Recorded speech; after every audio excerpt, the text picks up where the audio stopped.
Praise the Lord, church. Let me do a small prayer. மகாபரிசுத்தமும் அன்பும் நிறைந்த தேவனே, நன்றி ராஜா. இசப்பா, இந்நாள் மட்டும் எங்களை ஜீவனோடு அழகாக நடத்தி வந்தேன். நன்றி ராஜா. இசப்பா, உடைய வார்த்தைகள் இசப்பா எங்கள் வாழ்க்கையில் மற்றவருடைய வாழ்க்கையில் மாற்றத்தை உண்டு பண்ணட்டும் ஆண்டவரே. இசப்பா, நாங்கள் விசுவாசத்தோடு மட்டும் அல்லாமல் இசப்பா எங்கள் செயல்களிலும் இசப்பா உடைய வார்த்தையின்படி நடக்க கடவுளாக. In Jesus' name we pray. Amen. Hallelujah. Psalm 9. This psalm is a prayer and thanksgiving for the Lord's righteous judgments. It is written by David. David had many enemies. He fought with many before he became king as well after he became king. Just to list a few kings, Saul initially favored David but later became jealous of him due to David's military success and popularity. Then Saul planned to kill David, leading to a prolonged period of conflict between them. Then Philistines, they were a constant threat to Israelites during his time. David fought so many battles against the Philistines. And then Absalom was David's son, and he also fought with David. Then Ishbosheth was Saul's son, and so you can just go on. Then foreign nations, like David also faced opposition from various nations, including Moabites, Ammonites, and others. So we can divide this psalm into like 4 sections. The first couple of verses, he talks about like how he praises God for his work. Then 3 to 6, judgment against David's enemies. Then 7 to 12, judgment against the whole world and how he does righteous to the oppressed people. Then finally verses from 13 to 20, he talks about the fate for the wicked people and how his enemies were crushed. So verse 1 and 2 says like this: I will praise you, O Lord, with my whole heart. I will tell of all your marvelous works.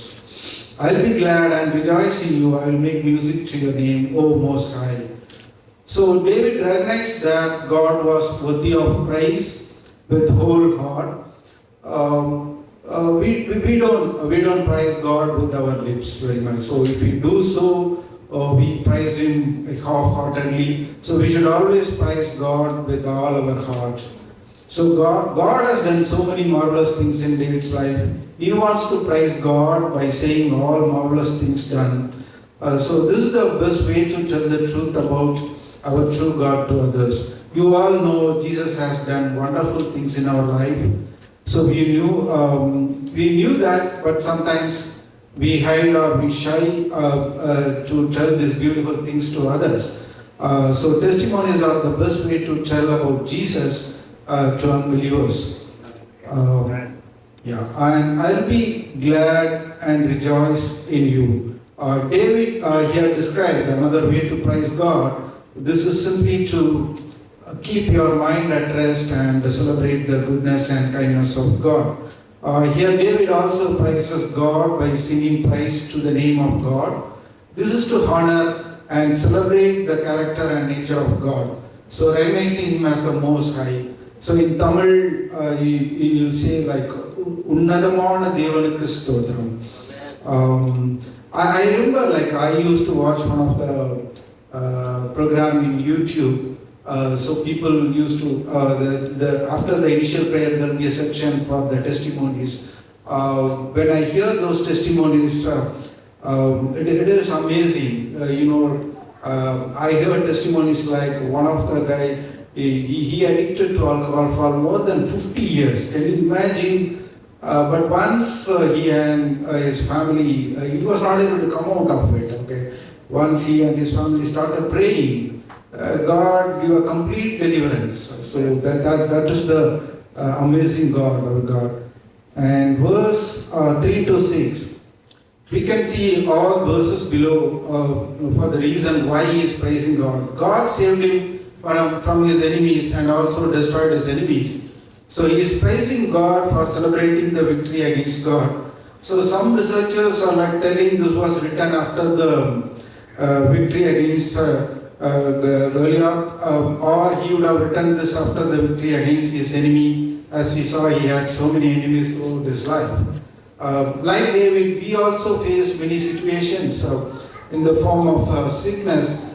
Some people may face situations in our workplace, sometimes from our own families, brothers and sisters, or it could be from other sinful things which we are addicted to. It might be alcohol or smoking or any other bad relationship. But we have the good news from Jesus. Jesus will deliver you from all enemies and all sins. So we read like this in 1 Corinthians chapter 15, 57. But thanks be to God who gives the victory through our Lord Jesus Christ. So God saved and gave victory to David wherever he goes, whatever the situation, because he always looked up to God in every moment in his life. Whoever is broken now or facing a defeat in your life, look up to Jesus. He will deliver you. He will give you peace and victory. He will give you better than what you lost. Children, you may fail in your exams. People like who are looking for a job, you might be struggling in getting a good job. But if you stay on the right path with Jesus, you will see the glory of Jesus. I remember my college days. In my engineering degree, first year I used to have a subject in computer programming language, that is a language called Fortran. So at that time I didn't know anything about computer. If we go to the computer center, we just have some fun, then even we don't know how to switch off the computer, we'll just press the button and came out. So that was the knowledge I had. And I was really struggling to study that particular subject. I failed. Then again, the second attempt also I failed. So I finally passed in the third attempt. And you see now I am in the same IT industry, working more than 23 years. By God's grace, I'm working in that. Thank you, thank God. So verses 7 to 12, overall these verses talk about God's righteousness to the oppressed people. Verse 7 and 8 says like this: But the Lord shall endure forever. He has prepared his throne for judgment. He shall judge the world in righteousness, and he shall administer judgment for the people in uprightness. He is going to judge us on the basis of what we have done. So we can refer the following verse for this. Revelation 20, 11 and 12 says like this: I saw a large white throne, and the one who was sitting on it. The earth and the sky fled from his presence, but no place was found for them. I saw the dead, both important and unimportant people, standing in front of the throne. Books were opened, including the book of life. The dead were judged on the basis of what they had done, as recorded in the books. So God is our refuge and fortress, as we see in Psalm 91 too. I will say of the Lord, He is my refuge and my fortress, my God, in Him I will trust. So brothers and sisters, do you feel oppressed? Or are you in a position where no one can help you, or no one is lifting you up from the current situation? Jesus is here for you. He is the fortress and for oppressed people. He is the refuge for the brokenhearted. He is the refuge in times of trouble. You know how many times David was in trouble. David spent years living on the run, hiding in caves and relying on the loyalty of others. But God did not hand over David into our enemy's hands. God did not allow David's enemies to win against him, because David's life was in God's hand, and because David was always looking up to God. Praise Him, pray with Him, and thank Him in every moment of his life. So, like David's life, your spouse, your children, everything in God's hand. He will deliver you in times of troubles. Verse 12, when He avenges blood, He remembers them. He does not forget the cry of the humble. God has promised to avenge blood and remember the murder. Refer to the following verses. Numbers chapter 35-33 says like this: You must not pollute the land where you live. Murder is what pollutes the land. The land where a murder was committed can never make peace with the Lord except through the death of the murderer. Genesis 4:10. The Lord asked, What have you done? Your brother's blood is crying out to me from the ground. So, and another verse, 2 Kings chapter 9:26. Just as I saw the blood of Naboth and his sons yesterday, I will pay you back in this field, declares the Lord. Now take him and throw him into the field as the Lord predicted. And finally, the verses from 13 to 20. Most of the verse from 13 to 20 talks about how his enemies were destroyed and disappeared. But I would like to highlight a couple of verses which are different. Verse 13, Have mercy on me, O Lord, consider my trouble from those who hate me, who lift me up from the gates of death. So don't worry about anything. He can lift you up from the gates of death. Even if you are in deathbed, like you can come back. I would like to refer to the following verse. King Hezekiah got 15 years added to his life. You can read this in 2 Kings chapter 25 and 6. Go back to Hezekiah, the leader of my people. Tell him, this is what the Lord, our God of your ancestor David says. I have heard your prayer, seen your tears.